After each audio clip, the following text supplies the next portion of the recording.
laid by the insurance. Statistics which have been done in this country. What is the average cost of outpatient service delivery? There are those outliers who would spend 150, 20, but common mwananchi would spend probably about 2,800 to 3,500 for every outpatient visit.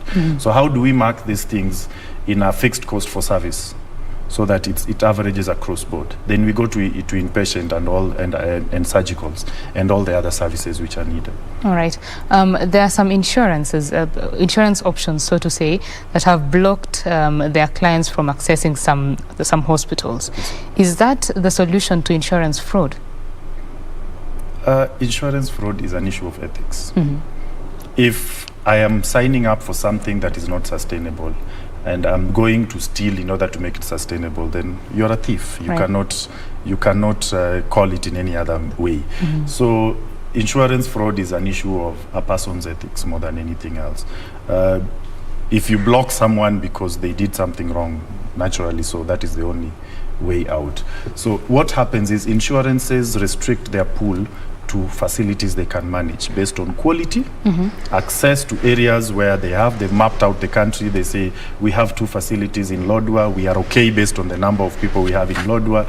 We only need 1 in, let's say, Migori, for example. We are okay with that. When you go to Kwale, we need 5. When you come to Nairobi, we need 10. So it's an internal control mechanism that they put amongst themselves. All right. Yeah.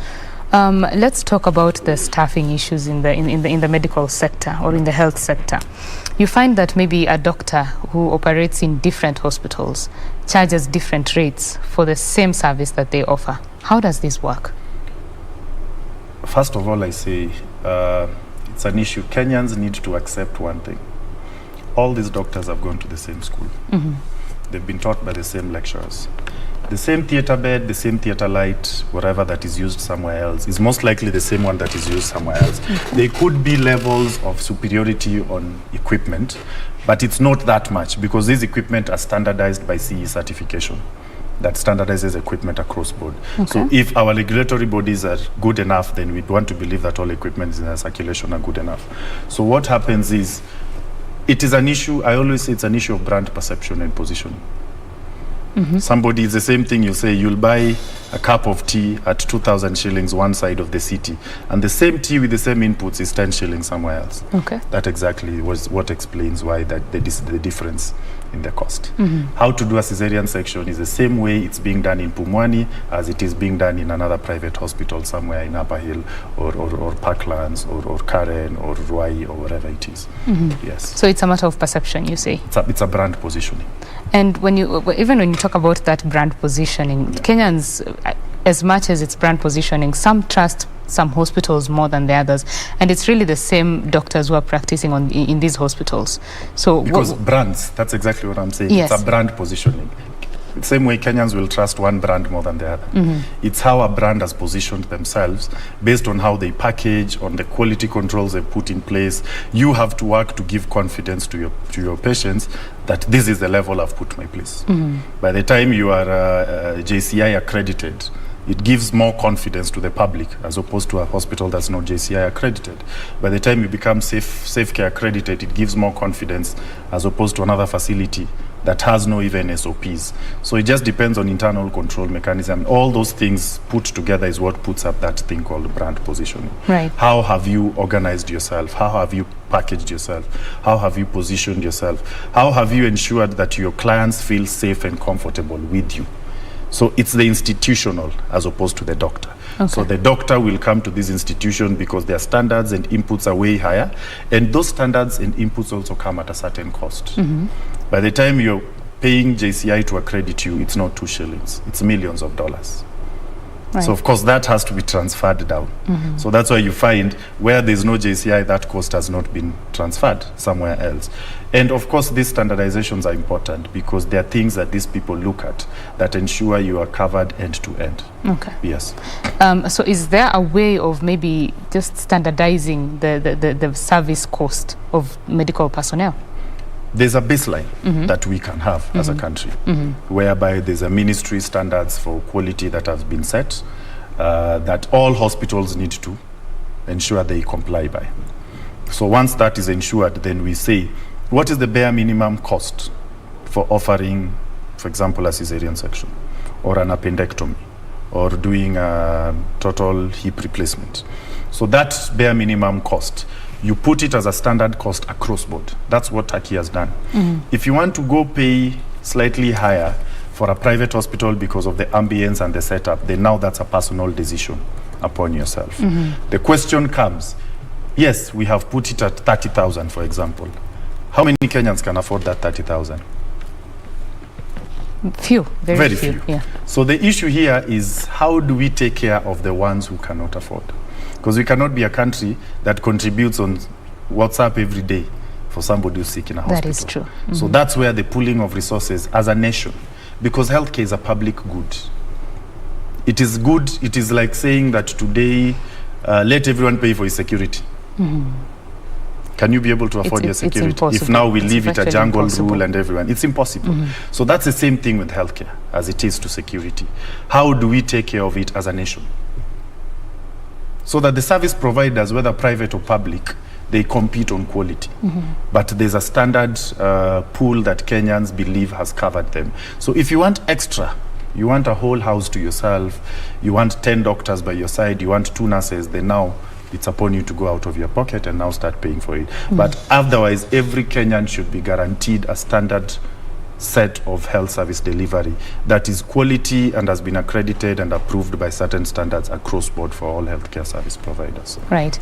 Yeah. When you said that it's the same doctors, I mean, the doctors have been trained by the same lecturers and all that, so you would expect that the standard offered in the private hospitals or the public hospitals is the same, but of course there's the issue of being overworked in the public sector. And so are there doctors that give more in a private hospital, more of themselves in a private hospital than in the public sector where they... A doctor has a certain standard duty of care to a patient across board. So I don't think a doctor will offer less somewhere else and offer more somewhere else, unless you did not prescribe by the Hippocratic Oath. As a doctor, you offer a duty of care to any patient in front of you, and that should be the same. Okay. Yes. So what is affecting the quality in these hospitals? Why the difference in quality between the public and the private hospitals? Would I say quality? The quality would be the same. You know, what people look at is the building. Building is not quality. What happens is, what are the standard operating procedures before I enter? And I'll give cesarean section, for example, because that's where maybe I have more of experience. What do I do when I enter theater? What checklists do I have? What minimum personnel do I have? What minimum equipment do I have? That should cut across board. Right. I want to believe, I left the public sector, I want to believe that the shortcuts that used to happen previously when we were there are no longer there because health has been devolved. Subject to confirmation. I've seen a lot of investment in the public health sector lately. I want to believe it's the same. I want to believe that supplies for medical products in the public health sector have improved because right now it's devolved as opposed to depending on from a section. The only thing I have a problem with is devolving human resources for health, because this is a national good that should be controlled nationally. I want to change a perception that Kenyans have had for a long time. I've had the chance in working in a private sector and a public sector. I worked in Pumwani, for example, and I'd say this confidently. I was surprised that the mortality rate in Pumwani is one of the lowest that I've seen. But what happens, one small case becomes blown out. You understand? And I will tell you, if you cut across all health service providers, there are those incidents, because it's a hospital. You get my point? So there are institutions that over time had been demonized, but if you actually, because I always say, can we go back to statistics, because data and numbers don't lie, and that's what changed the narrative. So that perception that public sector has bad quality as opposed to private sector, first of all, is wrong. Because quality of care across board is the same. What we would be discussing is, are the staff overwhelmed in public sector as opposed to private sector? Because 95% of Kenyans, as we've said, cannot afford insurance. Naturally, they'll go to public health sector. All right. So if you have a queue of 100 people here and you have a queue of 20 people, where would you give more attention? The 20. The 20. So that is where the discrepancy comes in. All right. But I don't think it's an issue of the personnel. So those are the things that now we need to look at. All right. For example, Nairobi, when when we were getting independence, how many hospitals have we built in the public sector ever since? It's been Kenyatta, Pumwani, Mbagathi, and then lately Mama Lucy came up. And then we had very many health centers which were in the former Nairobi City Council. It is good now the government is building hospitals across. And that investment needed to have been successive with the population growth. So that gap in commensurate growth in investment in health over time is what led into this gap. Okay. But I see right now a lot of work is being done to sort out that gap so that people decide, should I go to the public or private? Because now the public hospitals are available across board. I've seen a lot of them being opened by the president in various sectors of Nairobi. So that should also sort out some of these issues that we are discussing. Right. Yes, we are talking with Dr. Maxwell Okoth. He is the CEO of Ruai Family Hospital. And we are talking about matters affordable healthcare, just how to ensure that Kenyans can afford the cost of healthcare in this country or bringing it down altogether. My name is Betty Kiptum. We are taking a quick break. When we come back, this conversation continues. Stay with us.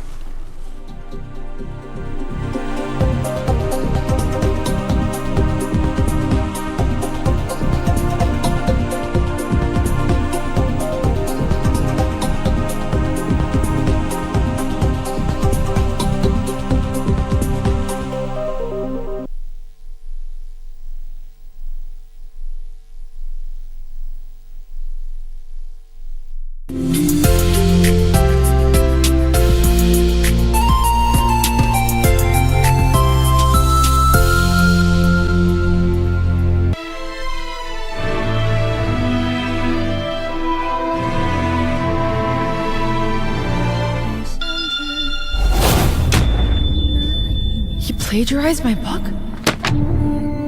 You better explain this. As the supervisor of the academy, how can you plagiarize my book? Your book? Just look here. This 7 Treasures soup is adapted from my family's recipe. The ingredients are all the same.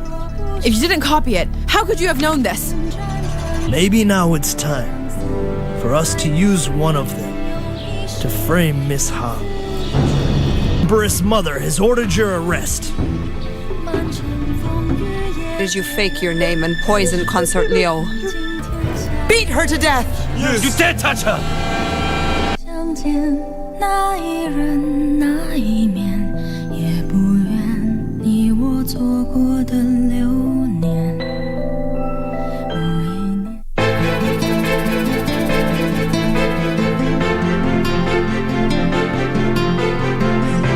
Meza yote ili wasema the least, na ukiamua kuchafua meza inakuwaje? Sorry. Babe, it's a compliment. Unkuja hapa kuniamkua pia huwezi. Mimi bora niende zangu nyumbani. Maana siwezi kukaa hapa kama nyowe huwezi kuniambia ukweli. Yaani wewe, umbe huwa kusumbua sana.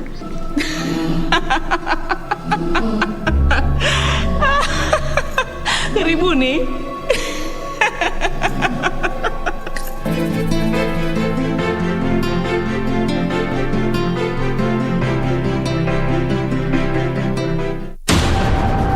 We take it on at the right time. Honorable Musalia Mudavadi. The Honorable Mutahi Kagwe. Chief Justice Martha Karambuko. This is KBC, is the voice of Kenya. Asking the right questions. I don't know how it made you feel as speaker who is presiding over a house where members can be compromised with 10,000 shillings. We keep our guests comfortable. A mission to ensure our audience gets a complete story. For a few hours or so, I thought this is it. My end has come. If really we want an end of this pandemic, we must fight. Our goal, to tell it as it is for the benefit of our viewer. And I'm sure we will have good discussions. All right. That will make probably your viewers understand KDF better.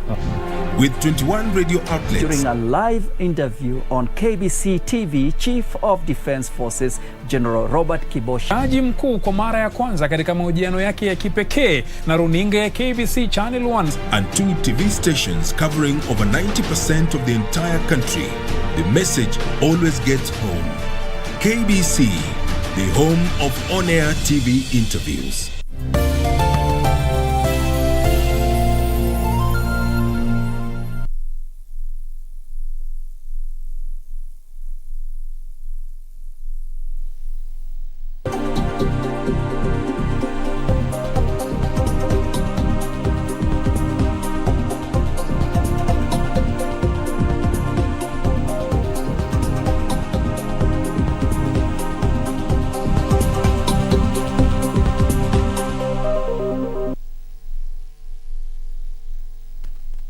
watching BizCheck here on Channel 1. Remember, we are online at KBC Channel 1 and at Betty Kiptum is my personal Twitter handle. Talk to us, ask your questions about affordable healthcare and just how to ensure that the cost of healthcare is coming down. In studio, we are with Dr. Maxwell Okoth. He's the Chief Executive Officer of Rai Family Hospital. Thank you for staying with us, Dr. Thank you.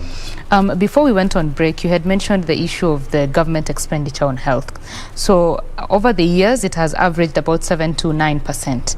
In the Abuja Declaration, Kenya was part of it, and it agreed that healthcare will be receiving at least 15% of the government expenditure or the budget of the year. So this disparity, what should Kenya do to just push it up there? I'm not in the public sector to say as a matter of clarification, so I don't have much authority to speak for the public sector. I know there's been gains over time. We are not where we ought to be, but I know the argument is as we spend 7%, then the counties are also spending their various budgets. So the argument is maybe we are spending about 10-12% if you aggregate the other counties' expenditure on health. So I don't have the exact statistics. I would not be the right person to speak about that.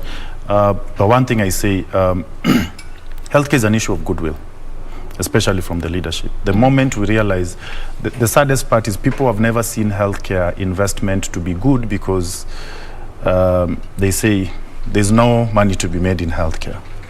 But I say a healthy population, as they say, is a wealthy population.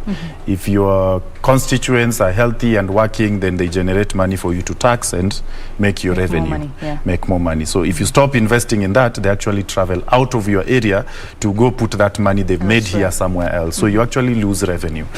I have seen a lot of goodwill in the past 10 years that we have had. For example, Nairobi County has built I don't know how many hospitals within 1 year since we had NMS. So for me, that is goodwill. After building this equipment and after building the infrastructure, the next thing is how do we have them well equipped in terms of personnel and equipment? So that becomes the next. But at least the first step has been done. So now when you go to Kibera, there's a hospital. You go to Kangemi. When you go all the way to Ngondo in Ruai, there's a public hospital. Areas which were totally underserved. So that's immense goodwill. The next goodwill that the government needs to look at is what are the inputs in health sector. Human resources. Buildings do not treat patients. Definitely. So how do we invest in human resources for health? Produce as many doctors, invest in producing specialists as much as possible, because if we have 100 neurosurgeons today, there's no way one neurosurgeon would charge you 500,000 for a procedure, because there'll be another one who's willing to take less and another one who's willing to take less. So we'll bring that cost down. But if you have 5 and they're being depended on by 45 million people, of course, rule of demand and supply will dictate that one person charges you 700,000 surgeon's fee. There's nothing you'll do about it. It's the only option you have. The third fundamental thing that people do not want to talk about is the pharmaceutical and non-pharmaceutical sector. Let's talk about that. And I feel so sad for my country because, for example, during COVID, remdesivir, tocilizumab, for example, Kenyans were looking for it everywhere. People used that shortage to charge one dosage at 160,000. There are people who even bought it for 500,000. This same drug, for example, in Istanbul is 25,000 shillings. What is the cost variance between one country that is 4 hours away and one country in Kenya? South Africa, for example, has locked the margin on pharmaceutical drugs at a certain percentage. I'll use 7% here for descriptive purposes.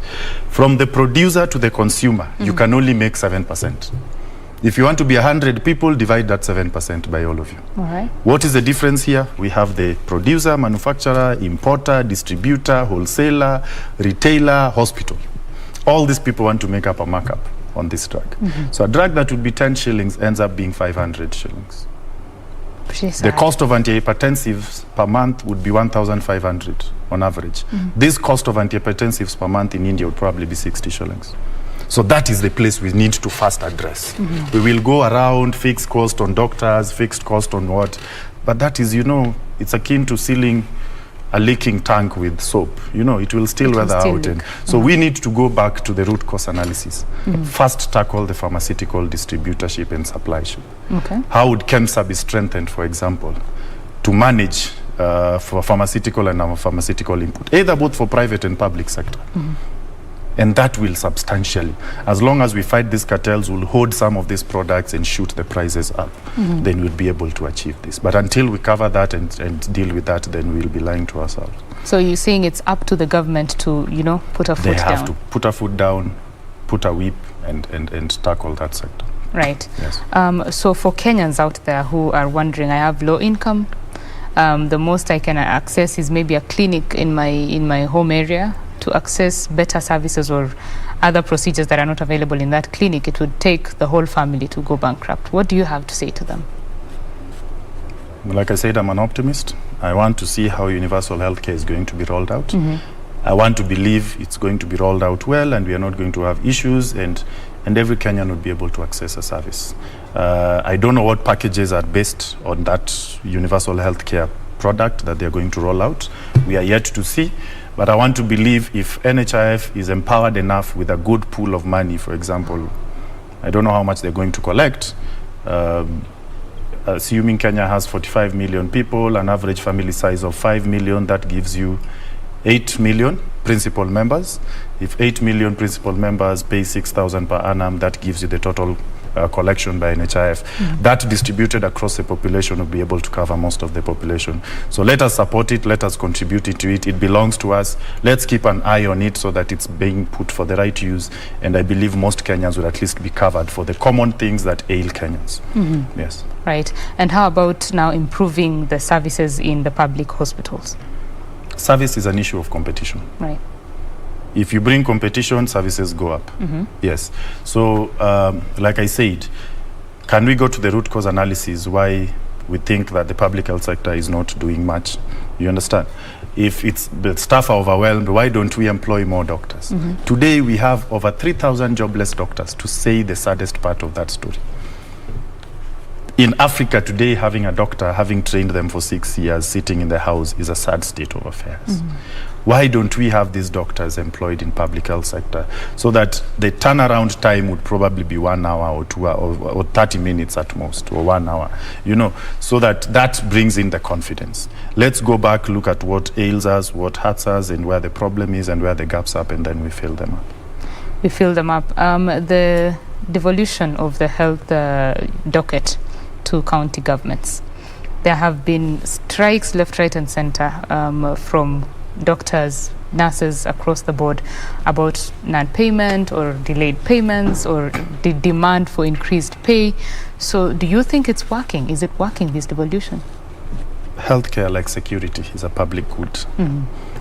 I don't think the government can devolve security. The same way, I think we need to go back and rethink why devolution of health sector was done. We can devolve the infrastructures, we can devolve the supplies, but can we centralize the human resources? That would be my appeal. If we are going to be honest with one another for the common good of this nation, without any politics in it and just looking at the common welfare of Kenyans, please let us return the human resource for health to our national government to be controlled nationally. Yes. Yes, that is the appeal today. Yeah. Well, so what more do you have to say now about the cost of healthcare? Kenyans need to know healthcare is not free. Okay. Somebody has to pay for it. Okay. So the question is, who pays? Who is the purchaser for healthcare? Is it going to be the households? Is it going to be the private insurances? Is it going to be the public social insurance scheme? Which is the best bet for us? Of course, the public social insurance scheme. So how do we strengthen it? It's good there's a bill and an act of parliament that is currently going to the Senate. So let's support it, let's entrench it, let's empower it, let's monitor it, let's ensure it works for all of us. Me included today. If today, God forbid, I get a brain tumor or a osteosarcoma, I can tell you for sure my entire village will not be able to support me, in as much as I'm a doctor and I'm running a ball and everything. But that cost will not be refunded today. And naturally, the cost will be transferred to the patient today. So can we go relook at it? When I was starting, we didn't have VAT on medical equipment. Now we have VAT on medical equipment. Okay. So we always make 10 steps forward, then somebody forgets and we make another 20 backwards. So pharmaceutical inputs, sometimes you find manufacturing a drug here is more expensive than manufacturing it in India because the input for that drug would be taxed as opposed to bringing that drug. So can we relook at taxation in health sector objectively and look at what hurts us versus what builds us, and then come up with appropriate legislations and taxation measures that would be able to bring the cost down. Right. Yeah. So when you've mentioned the cost of supplies, say in India, many Kenyans have traveled, even bankrupting their families while at it, to go seek healthcare from India. What puts them there in a position that Kenyans are just flocking their country for medical tourism, that is what it's called, and not accessing those services here in Kenya? Are they not available? Are they not affordable in Kenya? First, it's an issue of cost. Second, it's an issue of perception, and cost, perception, and then the availability. For the longest time, we didn't have a PET scan in Kenya until Aga Khan Hospital investment in one. So it meant if you needed one, you had to go to India. Versus many other things. We don't have gamma knife. We don't have most of these laser treatments and all that, just a few optical and stuff like that. So that's first thing that sends people out of this country. The services we do not have vis-a-vis the expertise we don't have. That's the brand, that's the extent of those things we cannot control today. Okay. And because that expenditure and resource investment is too huge. So the third thing is perception. How does this perception come about? Because there are services that would ideally have been offered in this country. For example, a knee replacement, a kidney replacement, a hip replacement, which people compared the cost between Kenya and India, and India was substantially cheaper than Kenya then. That has since changed because it has become a conversation, a national debate. So you find the cost have substantially been lowered Kenya because people started talking about it. But previously, they were very expensive in Kenya. You'd find somebody's charged $1 million, India will charge you 200,000, 300,000. Wow. Yes, by the time you do every cost, flight, everything, so you it's find. Still cheaper. How does that come about? India has immense resources in healthcare. They are the world's largest producer of medical products. If you leave that, the human resources in India, the number of doctors they've trained, the number of nurses they've trained, there's so many. Like I told you, there are things you cannot change. The rule of demand and supply will always apply. Right.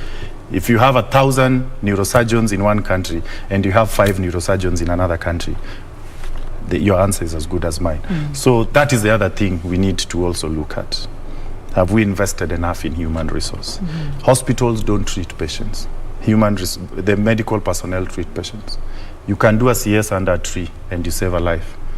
Well, you can have a very huge theater today and there's no one to do that CS and a patient goes. So first and foremost, what are the primary key inputs that we put in health sector that we cannot do without? The doctor and the medicine. That is what acts. The doctor provides the medicine acts on the body. Then now the other things are just a conglomerate, aggregator of these other things put together.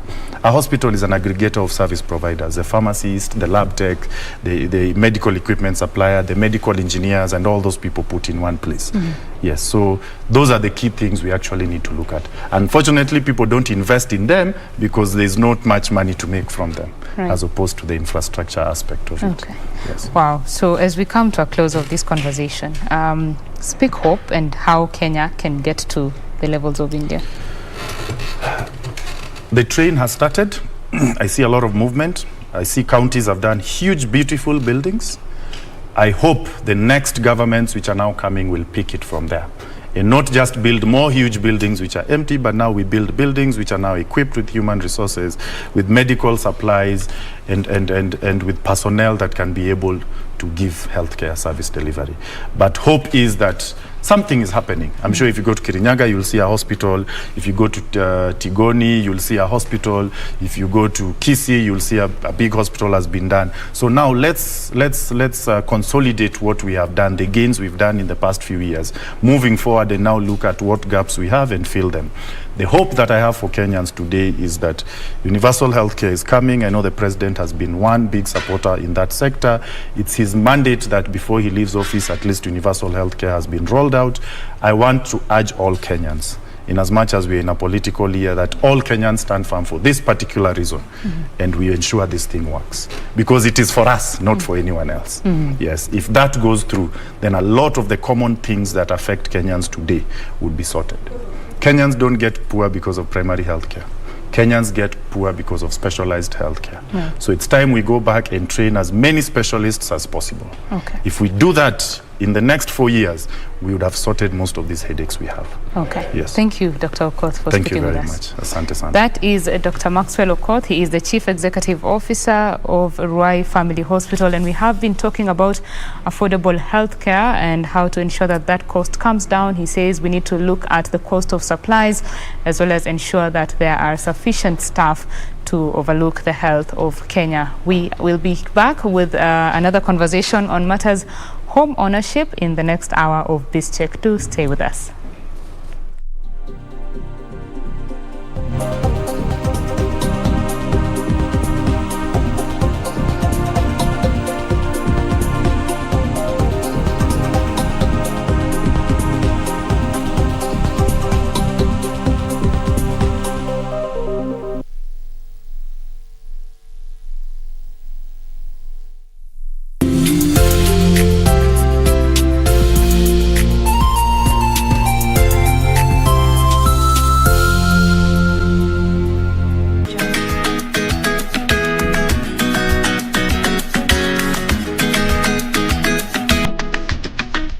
Umefuata nini saizi najua Sara hayuko? Property under my name. No, what's your problem?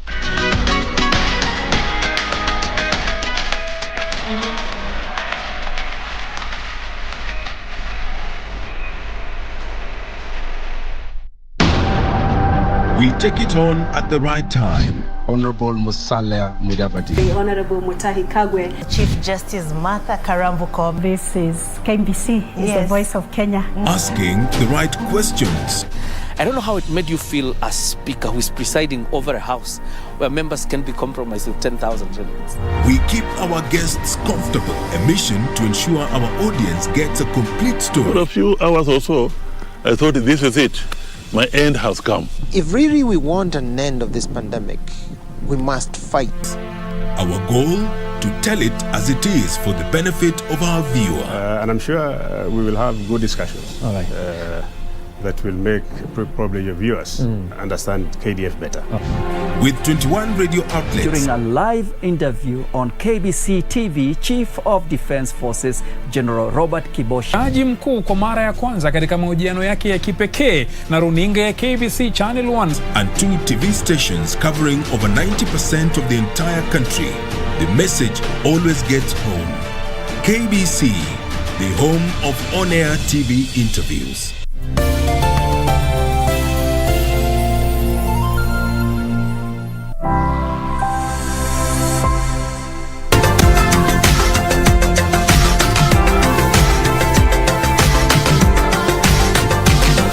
Speaking fluently comes easily for most of us. However, it can be a challenge to some. Stammering is a speech disorder.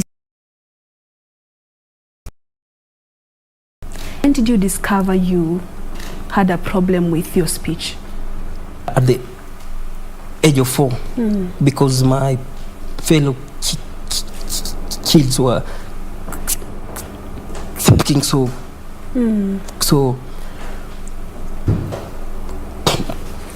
fluent. What needs to be addressed, like he's talking about? Giving information to the teachers. Most teachers have no idea that this is a case of stammering.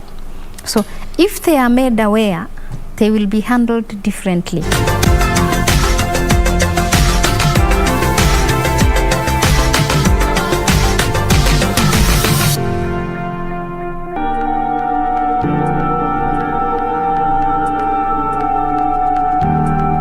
Wachana na Jane. You proposed to me. Iyo mali itukutange tuko mbele when you're already an item. Christine, I thought you guys said you're broke.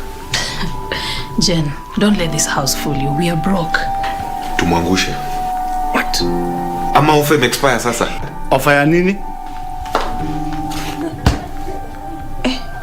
Pete is at your place. Bacha nichukue bag twende. Were you not having these same clothes yesterday? So, get rid of Lawrence. Mark?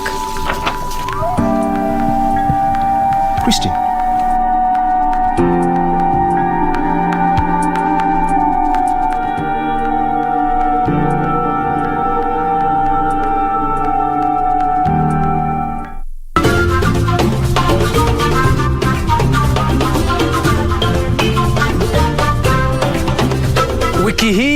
kwenye mkulima. Tutaangazia ukuzi wa uyoga. Mushrooms ziko na advantages mingi na pia kulingana na vile the health wise venye kumekuwa, watu wamekuwa used to nyama sana na imekuwa inadhuru watu wengi sana. Kisha tutafute mbegu ya aloe vera katika maabara. Hapa hivi ni kuhakikisha kwamba kazi yote ambayo unayofanya pale ni mahali pasafi. Usikose kujiunga nasi Jumapili saa 9:30 hapa KBC Channel 1.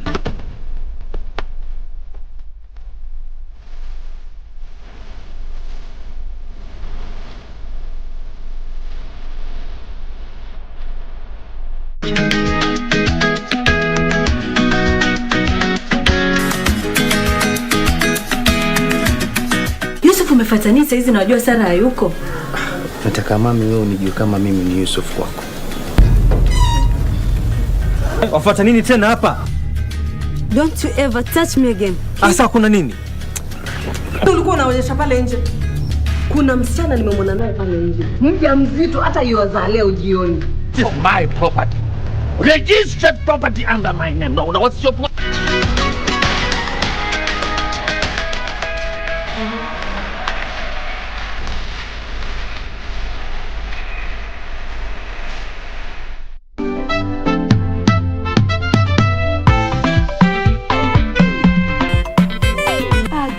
You didn't tell me you have a boyfriend. Angie, if you don't mind, how old is he? How about none of your business? Asekinyanji, how do you know about my situation, eh? You've just described it perfectly. Rara, what part was perfect? You having a kid or a wife? Why are you poking your nose where it is not supposed to be poking? Let him ask for himself. Yes, and the number you gave me goes to voicemail all the time. You know, I was thinking that maybe you called me. Guys, you cannot leave this class. She's probably coming here.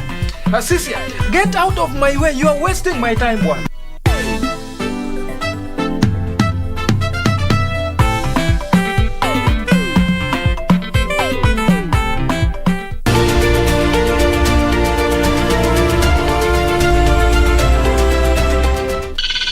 The vulturine guinea fowl, an animal that has the head of a vulture, the colors of the most brilliant of species, and the tail of a peacock. What I love most about the birds is their behavior, their calls, how the males attract the females. It's very fascinating. We are still studying the reason why anybody in the group can initiate movement and all the rest will follow. This is Wildlife Warriors, and I'm Paula Kahungu.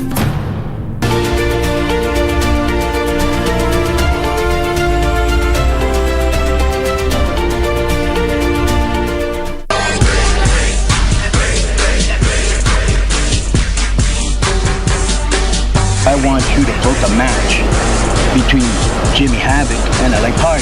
And it's going to be strong style at its finest.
Thank you for staying with us. You are watching BizCheck here on KBC Channel 1. I am Betty Kiptum, and Lensa Odingo is my colleague on the sign language interpretation. Over the next hour, we want to discuss matters home ownership.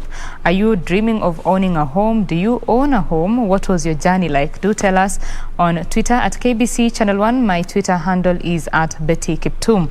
In studio, we have Johnston Oltetia. He is the Chief Executive Officer of the Kenya Mortgage Refinancing Corporation, as well as George Mburu, the Chief Executive Officer of Mizizi Africa Homes. Gentlemen, thank you for joining me. Thank you. Let's start with some statistics. Now, home ownership in Kenya is about 21.3%, which is pretty low compared to some developed countries like South Africa, which stands at 53.3%.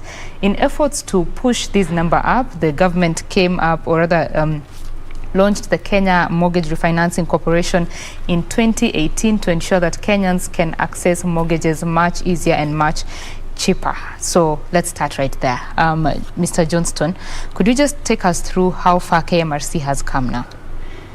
Thank you. Now, if you can allow me, I can just set the context. Sure. Now, when you look ahead. at the housing finance in Kenya, it faces a lot of challenges. Number one, you have high cost of land. Land in urban areas in Nairobi and other areas has been increasing over time. You have high, prices of properties in Nairobi and other areas, which is beyond the reach of a majority of Kenyans. Incidental costs like legal charges, valuation fees, transfer costs continues to be inhibit and make it impractical for a number of people to be able to own homes. And then you also have challenges on the registration of properties. Accessing even just a title becomes a challenge. And more fundamentally, we have a problem or a challenge with affordable long-term finance. Okay. So access to affordable long-term finance has been one of the greatest challenges that we face. And that's why KMRC came in. Okay. Now, KMRC has come in to provide affordable long-term finance. And it does this indirectly through the primary lenders. Primary lenders are the institutions that deal with mortgages as part of their business offering under the normal circumstances. Now, so KMRC was launched in 2019. Of course, it's incorporated in 2018. And this institution actually has come in to provide the much needed support, especially for financing that we don't have. People claim that there is funding that banks have, but the kind of financing that banks have is short-term. So they use deposits. And when you invest deposits or short-term funding in long-term assets like housing, you run into a mismatch. And that's why banks price them heavily. Okay. And therefore, because of the mismatch, they prefer to offer short-term funding.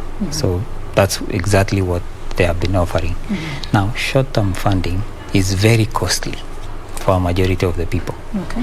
So going back to KMRC, it's a non-deposit taking financial institution regulated by the Central Bank of Kenya, and that provides it comfort, especially to people, and extend that funding to the primary mortgage lenders, that is the banks and the SACCOs. We have 20 of them that participate in KMRC. The interesting thing about that is that you have to be a member of KMRC for you to get financing from KMRC.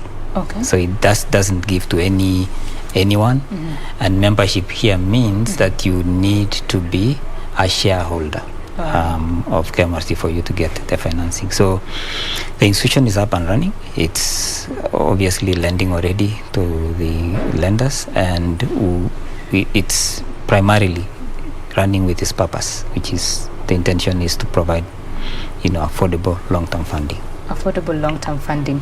Mr. Mburu, let me bring you into the conversation. You run a company that offers affordable housing to Kenyans. Sure. So when you talk about the financing for these homes, how have you seen in terms of the options that your clients are taking? Sure.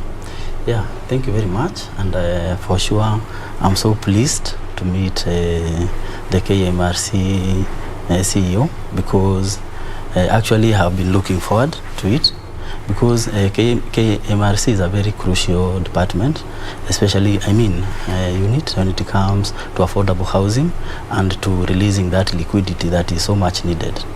And actually have been looking at it and been wondering how we can get in touch, because yes, the funding is there, the people who need the funding are there, but now there is one missing link, who is a developer.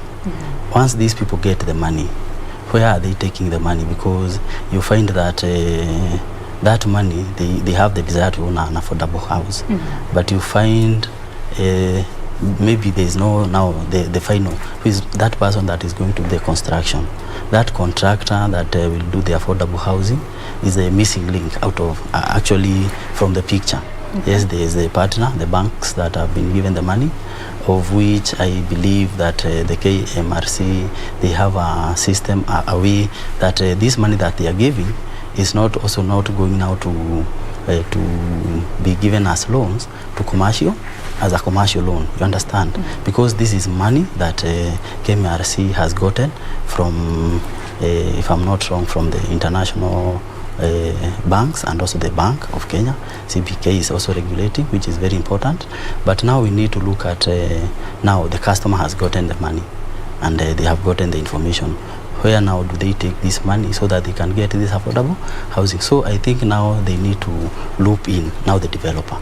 Okay. Now the developer needs to get in so that that chain can be complete. Okay. Yeah. Johnston, you've heard what Mr. Mburu has said about roping in the developer. I think it speaks to the information bit of the process.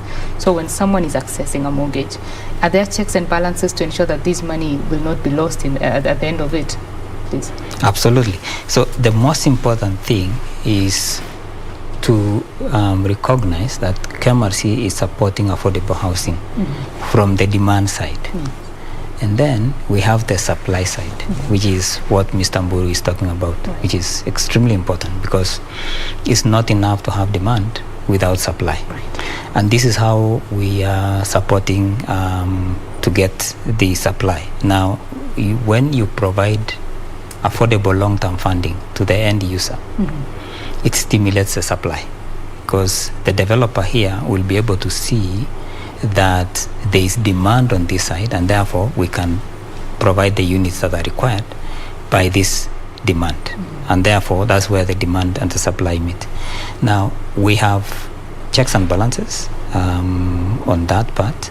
So the institutions that are participating under KMRC does both. And the way they do it is that these banks ordinarily will support the demand because they provide the funding to the end user. Okay. Now, the banks also provide development finance, which is part of the supply, and that will help to support the supply.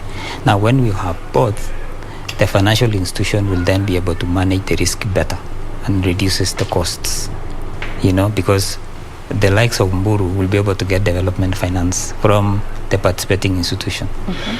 The most important thing that a developer ordinarily will want to look at is whether there is uptake. Because when you build a house, which is essentially meant for sale, you need to know that there is a buyer. Because especially when you're using development finance or a loan, you need to ensure that by the time you finish the construction, there's someone to take it up so that then you can sort out any obligations that you have. Right. And that's what we are managing right now. So we have actually succeeded to bring in a number of developers to the equation by enabling them to understand what are the KMRC requirements. So we have an eligibility criteria for you to be able to access a mortgage from KMRC, and that is what a developer will look at and say, I want to align my projects to the KMRC requirements so that can be part of my offtake. Right. So let's just give some numbers here so that the viewer can understand how important KMRC is. The average rate for mortgages in Kenya, the interest rate is about 12%. But now with KMRC, you are lending to the institutions at 5%, who then lend to the Kenyans or the clients at 7%, bringing that cost down. So for Kenyans to understand what it means, Mr. Mburu, you've said there is need for that, and he has explained that there is a way that banks are doing it. Are your clients aware of this? Sure.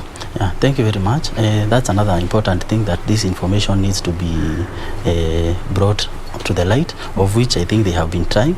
Yeah, so the most important part is now looping in the developer. I'm happy to hear that they do that. There is that the requirement that people are required to fill. So that information also needs to get out there so that we can also know and we can position ourselves strategically because at the end of the day the chain has to be complete, so that for us to achieve, we want to achieve this problem of affordable housing. For it to be achieved, the chain link has to be finished, and we as the developers, we are willing, we are ready to go and understand what is the requirements, and also, for example, if you look at the partners, the banking partners or the circles, you'll be able to see them. So there also needs to be a part where we can be able to see, now these are also developers we have looped in, and they have been able to achieve the requirements. And we as the developers, and I had said I had been looking forward to meet with them, and I would be able to, we would like to know that the requirements, and we'll do to our level best, so that, because our biggest problem as developers, for one, there has been that the fear, because other developers have come and they have ruined. So you find that the link, there's somebody who is being suspected, but the problem is still there. So we need to look for the clean people, because the job has to be done. The people who will do it the right way, they get those requirements. If they're able to fulfill, they're also now in that panel. This is the KMRC. These are the partners in financing, and these are the developers we have partnered. And if you get money, and it also becomes smooth. It also becomes smooth, so that now this information can be passed to so many other people. And I can assure you, if we are able to get that, even our houses can be very affordable, even much more affordable than they are. We Mrs. Africa Homes Limited are the most affordable, but it can get better, because most of our money we utilize in marketing, trying to get customers. But these are ready customers, that there's ready money, there's ready market, and we now developers are there. We actually, we will be in a position to make these houses at a very affordable price, such that whoever has given the money is getting their small card, the KMRC are getting their small card, the bank is getting their small card. We also as developers will be able to get our very small card, and by doing that we'll be helping the final user, who is the customer.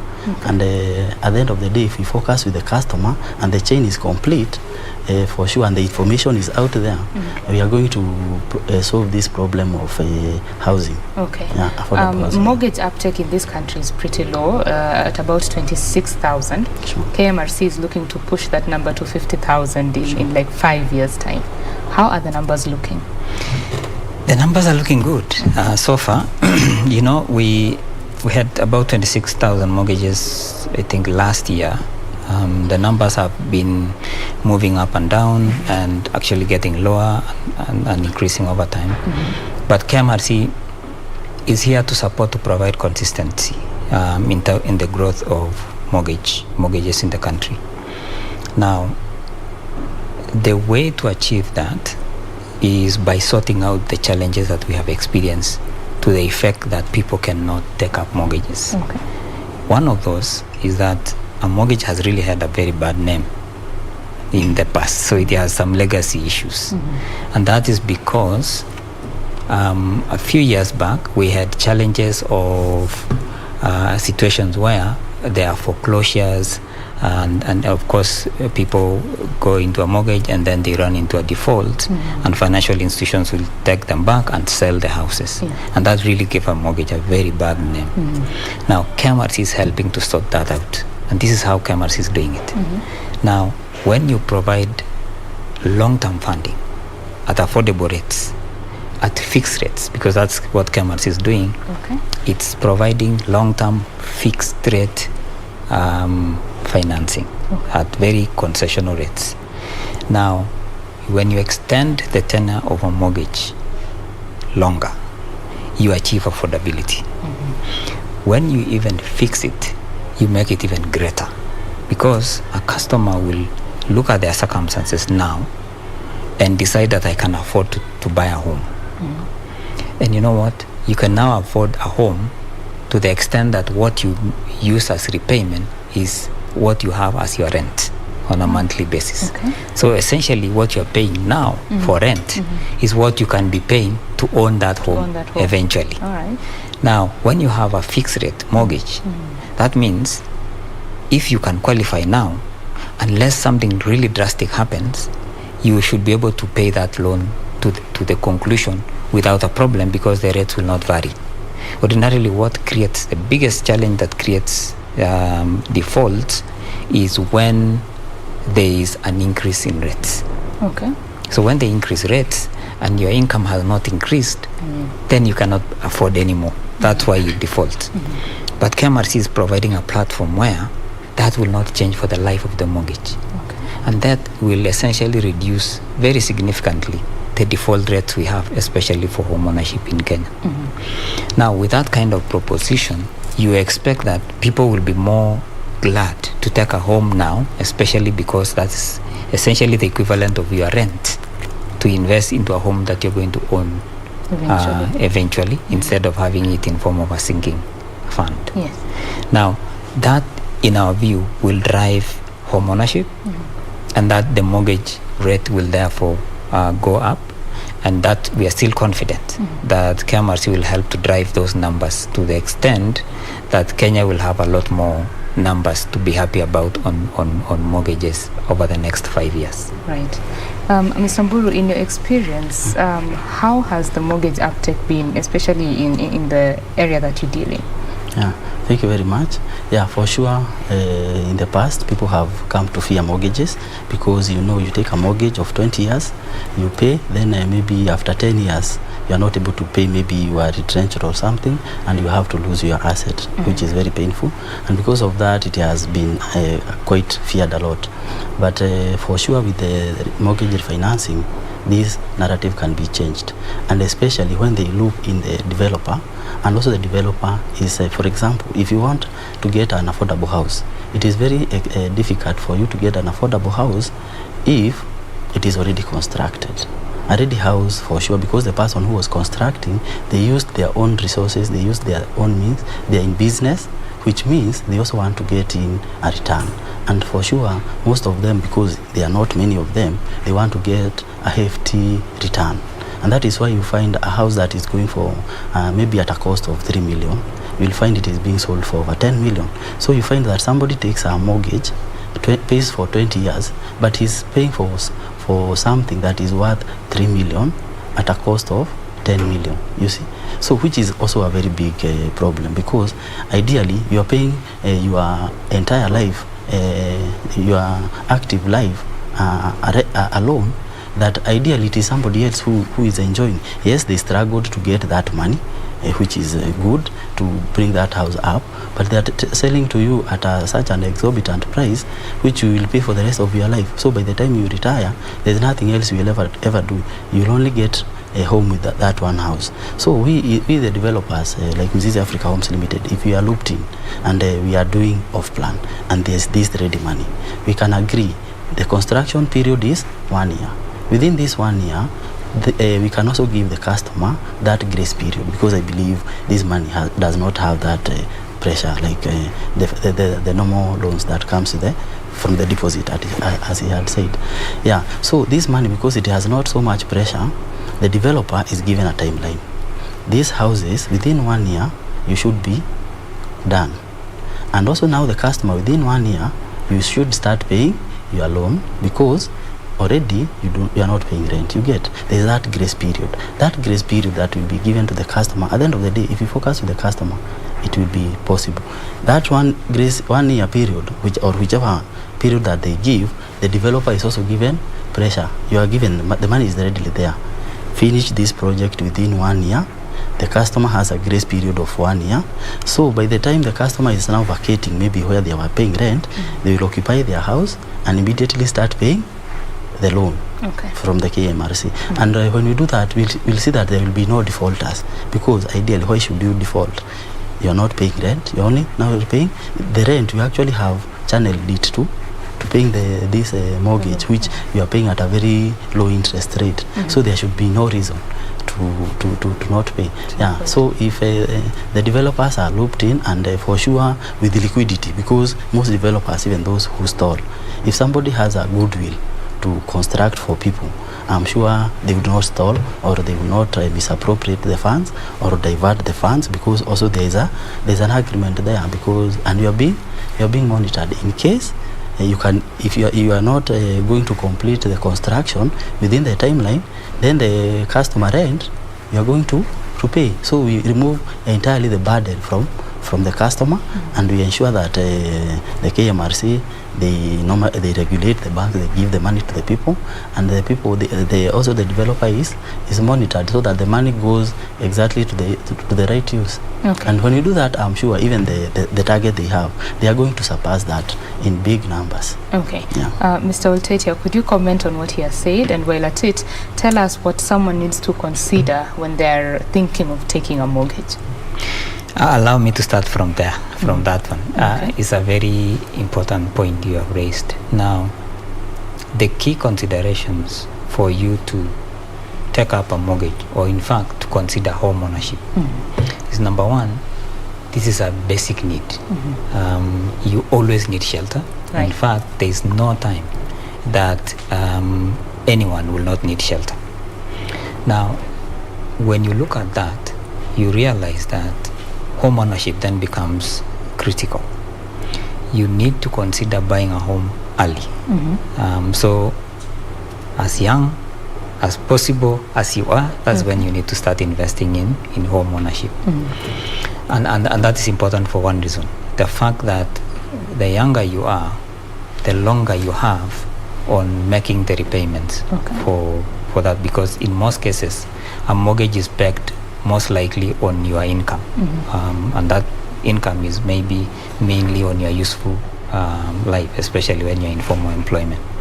So you need a home now, and in fact that's what we advise people, that don't wait to buy a home or a house. Buy a home and wait. Okay. You need to buy it and wait, because of course the values of properties sometimes go up, and that will be useful. Now the other key consideration is income. So to be able to afford a home, income is very important, because that's what a financial institution will have to look at. Now, that income, in most cases, can afford you a home, depending, of course, on your circumstances. But income, according to us, is not just employment income. It's not the formal income that we talk about. We also talk about the informal income that people have. Now, we are working with some institutions to look at ways of risk assessments or credit assessments for people who don't have a formal income, to be able to make it interesting for a financial institution to consider someone who is a micro entrepreneur or something like that, so that they can also be able to be funded to buy a home, because they have an income. Even if the income is inconsistent, we have to look for a way of doing what? Assessing their credit worthiness, and be able to get the bank to do that. Now, of course, the other key consideration for buying a home is location. In most cases, when you look at the numbers we have, home ownership in the cities is low. Home ownership in upcountry areas is very high, for obvious reasons. That most people have a home, a shamba at home, and they develop it over time, etc. But you need a home wherever it is that you live in most of your life, and that is, if you're in the city, you need a home there, so that you don't destabilize your children whenever there is any movement. So those are some of the key considerations. Now, when you go back now into, of course, the other one is affordability. Can you be able to afford, which is also aligned to the income, and that's now what KMRC is bringing in, that affordability for giving you a rate that is low, a fixed rate for that matter, and a longer term repayment period, which can enable you to pay. Now, some people, you realize that if you have an income today that can enable you to own a home, and it's a fixed rate, what that means is, if your income changes, most likely go up, then you have additional income that you can use for other purposes. So it will not make you default, because you now have additional income that you consider. That affordability is very, very important. But we also, as KMRC and other people, address the environmental issues that come in to affect your ability to be able to take a home, and that's exactly what we are doing. We are working with a number of institutions around the country, especially the Department of Housing, on areas to do with the challenges that we face on titling processes, registration, things like that, so that you make it easy, and as a result reduce the costs. Now, going back to the issues raised by Banamburu here, it's extremely important that the supply and demand are talking, and that's also key with KMRC. KMRC has brought together, unfortunately we have not been able to see Mizizi yet, but we have a number of developers, and we are using this association called Kenya Property Development Association. That's what we have started with, by enabling them to see what KMRC is doing, and then they are doing their alignments. They are beginning to put their developments in, by looking at what KMRC does and what KMRC requires, and therefore meet that requirement.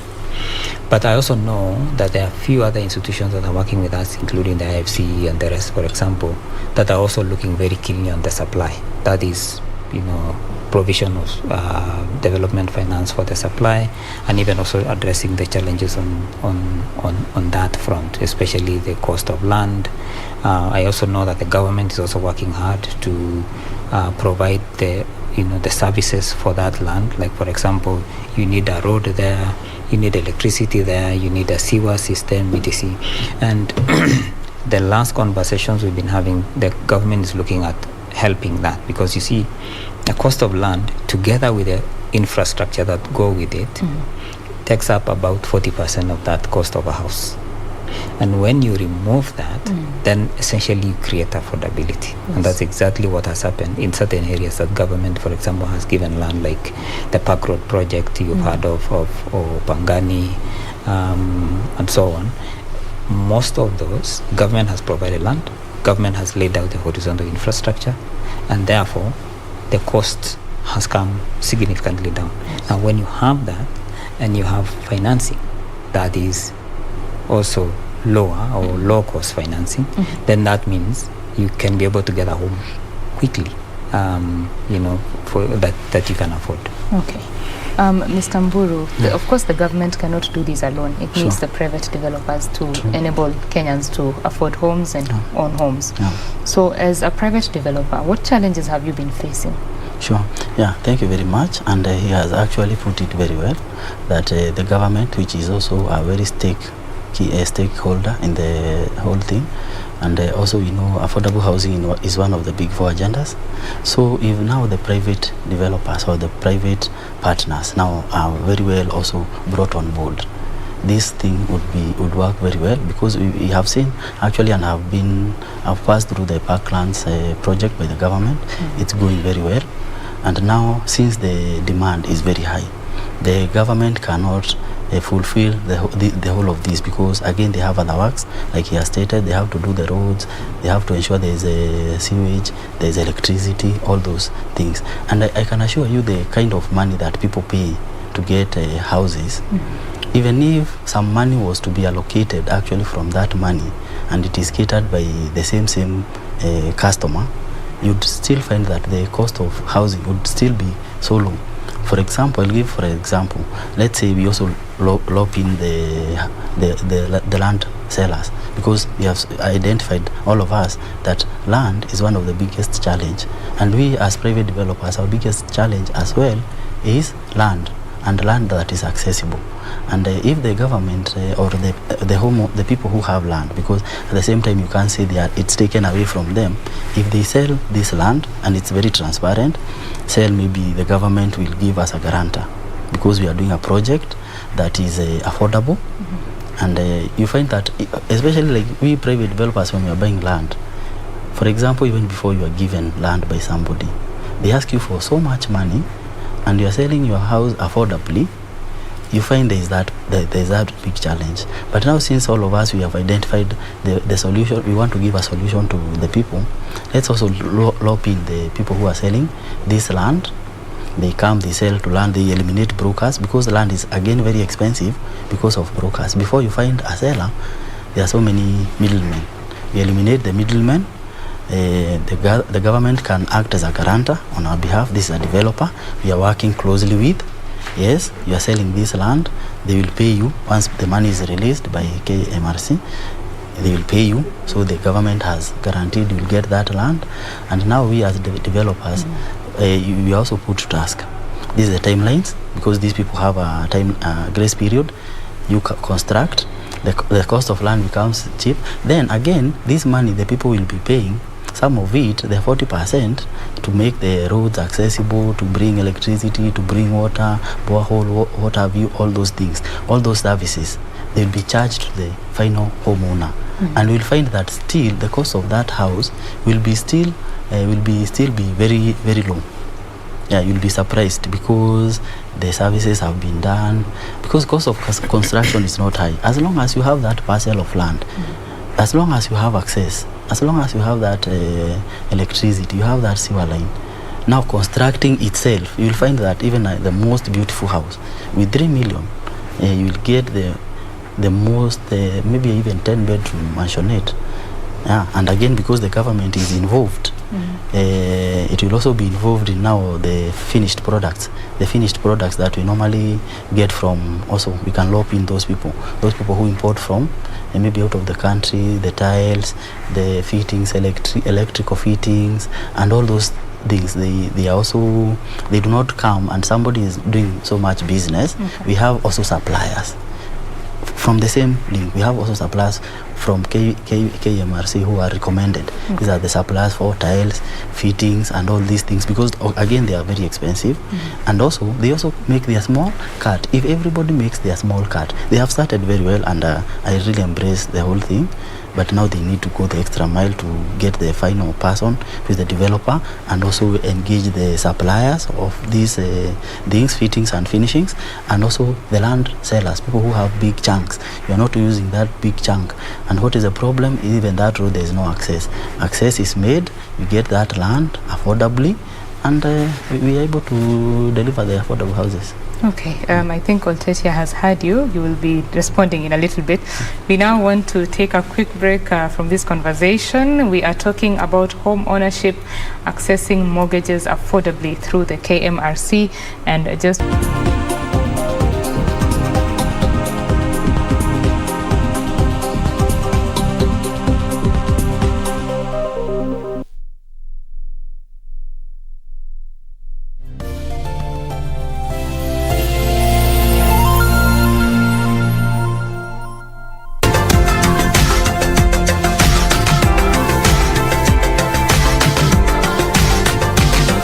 Speaking fluently comes easily for most of us. However, it can be a challenge to some. Stammering is a speech disorder.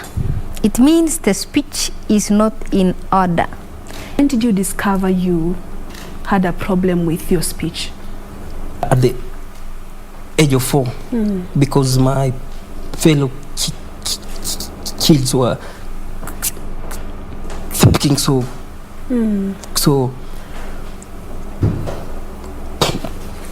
fluent. What needs to be addressed, like he's talking about? Giving information to the teachers. Most teachers have no idea that this is a case of stammering. So if they are made aware, they will be handled differently.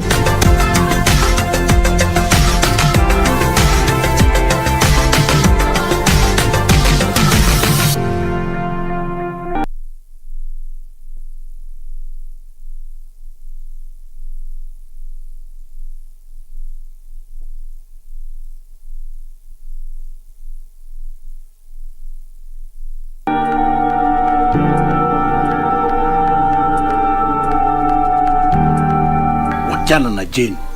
You proposed to me. Iyo mali itukutange tuko mbele when you're already an item. Christine, I thought you guys said you're broke. Jen, don't let this house fool you. We are broke. Tumwangushe. What? Ama offer expire sasa. Offer ya nini?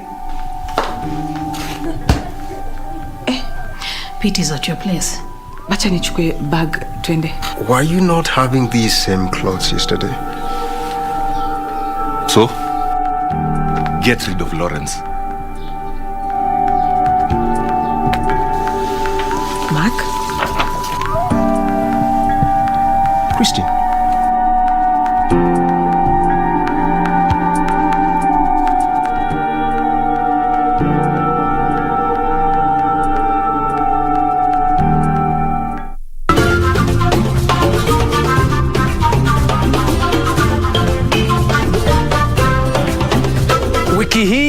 kwenye mkulima. Tutaangazia ukuzi wa uyoga. Mushrooms ziko na advantages mingi na pia kulingana na vile the health wise venye kumekuwa, watu wamekuwa used to nyama sana na imekuwa inadhuru watu wengi sana. Kisha tutafute mbegu ya aloe vera katika maabara. Hapa hivi ni kuhakikisha ya kwamba kazi yote ambayo unayofanya pale ni mahali pasafi. Usikose kujiunga nasi Jumapili saa 9:30 hapa KBC Channel 1.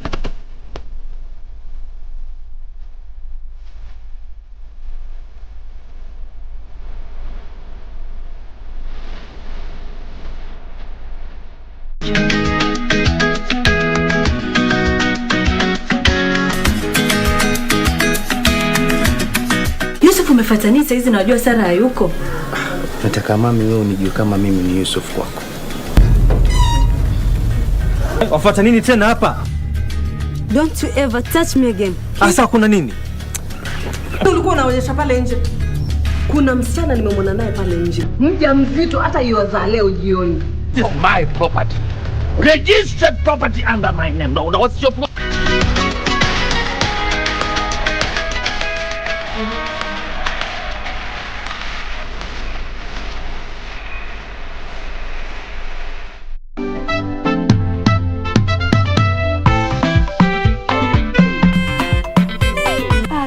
You didn't tell me you have a boyfriend. Angie, if you don't mind, how old is he? How about none of your business? Asekinyanji, how do you know about my situation? You've just described it perfectly. Lara, what part was perfect? You having a kid or a wife? Why are you poking your nose where it is not supposed to be poking? Let him ask for himself. Yes, and the number you gave me goes to voicemail all the time. You know, I was thinking that maybe you called me. Guys, you cannot leave this class. She's probably coming here. Assisia, get out of my way. You are wasting my time, boy.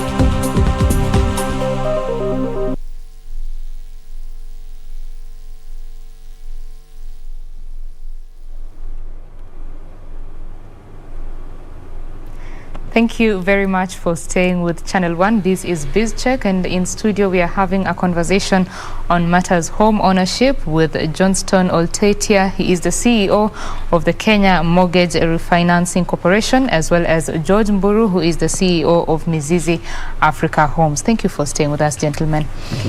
On the matter of the tenure that you give, Mr. Oltetia, how long is it? So, financing we give is really long term. It's 20 to 25 year money, and that is the most important thing, because the biggest effect of affordability of a mortgage is the duration under which you're going to repay it.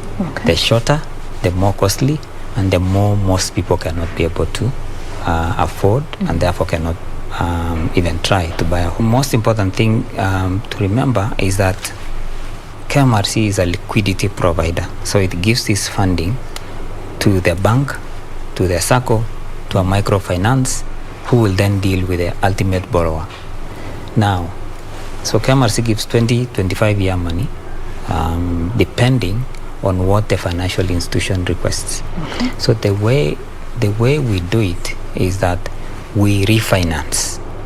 We don't finance. So the bank finances, and then we refinance the bank. The SACCO finances, and then we refinance the SACCO. Now, so the origination of a mortgage or the underwriting is done by that lender, that SACCO, that bank. And they consider the requirements that KMRC has already shared with them. That, you know what, we want long term, give out 20 year, whatever duration, but also look at the credit worthiness of the customer. And then you also look at the requirements in relation to the house. Because the emphasis that KMRC provides is that it needs to be, number one, it can only be a home for home ownership, not for commercial purposes. All right. And number two, for owner-occupier. So that it's either you are occupying or your relatives. So that's a very important thing. And that, when you look at it critically, you ordinarily expect people to default on mortgages if they don't live in that house, if they're making it a commercial. So should their circumstances change, they are ready to lose that one. But people are never ready to lose a house where they are living in. So that's why we're emphasizing that you need to be more or less a home ownership, home owner-occupier, whether it's by yourself or your relatives. So those are the options that we provide. Absolutely non-commercial, because KMRC cannot refinance commercial properties, even if it means that you're buying it for commercial reasons. That one is because we want more Kenyans to own homes that they can live in, decent homes for that matter. All right, Mr. Mburu, when you're dealing with your clients, what are the options that they have? He has mentioned that SACCOs are also in that list, and most Kenyans who are looking to own homes or even start their businesses, they mostly take loans from SACCOs. Largely because of the availability, affordability, and all that. So what have you seen in your practice? Thank you very much, and I'm happy because they have included SACCOs, because you will find the kind of customer that you are targeting, as he has said clearly, are people who want to own homes, especially first-time home owners. And this is the biggest problem, because once somebody has their first home, now getting an investment is never a big problem. So the potential we want to unlock, or ideally even we as Mrs. Africa Homes Limited, is to assist the first-time homeowners.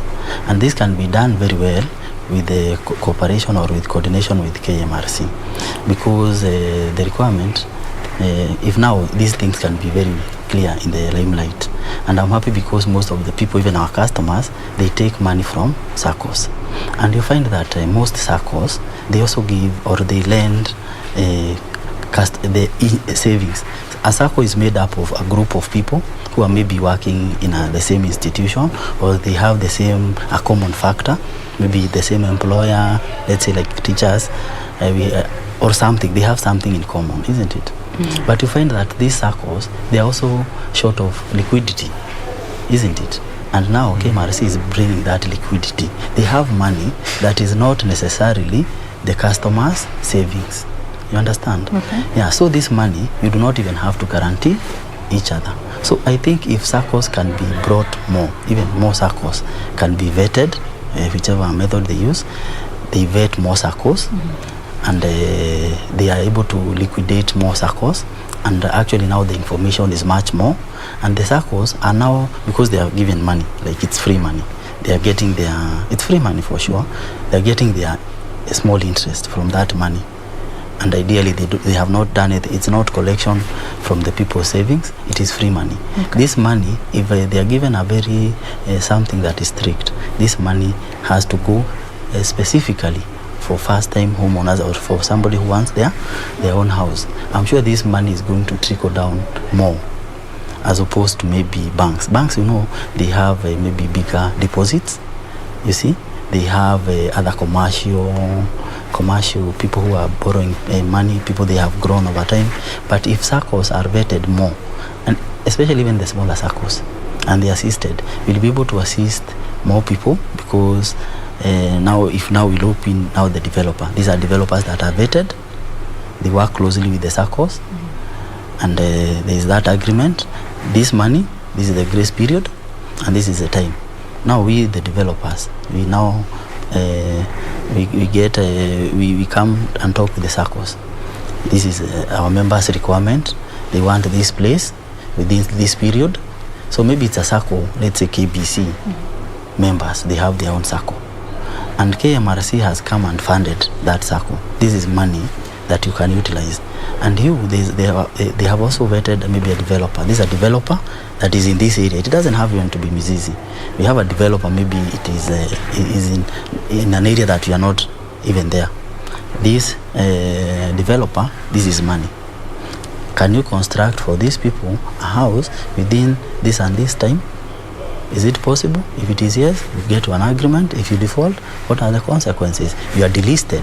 Okay. You are delisted from being a member, and you're also given time to hurry up. Okay. And I can assure you, if this is done, each and every developer, and I'm sure so many other developers will come up, because the problem with the developers is liquidity. Right. And it's not easy actually to get a customer to give you money. Okay.